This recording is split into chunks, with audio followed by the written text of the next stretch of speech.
شیخ الاسلام مفتی محمد تقی عثمانی صاحب فرماتے ہیں کہ پاکستان دشمنوں اور مغربی طاقتوں کی نظروں میں دو وجہ سے کھٹکتا ہے، یا ان کی نظر میں پاکستان کے دو جرم ہیں۔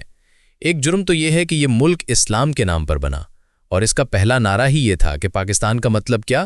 لا الہ الا اللہ۔ اس ملک کی بنیاد میں اسلام داخل ہے۔ اس کے بنانے والوں نے اسلام کی خاطر قربانیاں دے کر اور اپنا خون پسینہ بہا کر اس ملک کو حاصل کیا ہے۔ اسلام کے نام پر وجود میں آنا بذات خود ان کی نظروں میں ایک جرم ہے، اور اس کی سزا پاکستان کو دینے کی کوشش کی جاتی ہے۔ پاکستان کا دوسرا جرم یہ ہے کہ اس کے پاس ایٹم بم آ گیا اور یہ ایٹمی طاقت بن گیا۔ ایٹمی طاقت بننے کی وجہ سے اس کے اوپر چڑھائی کرنا یا اس کے اوپر حملہ کرنا اب تقریباً ناممکن ہو گیا ہے۔ اب یہ بات ناممکن ہو گئی ہے کہ کوئی اس کے اوپر فوجی طاقت سے حملہ کر کے اس کے اوپر قبضہ کرے، لیکن مغربی طاقتوں کی نظروں میں اسے کمزور کرنا اور نقصان پہنچانا ضروری ہے تاکہ یہ مزید قوت حاصل نہ کر سکے۔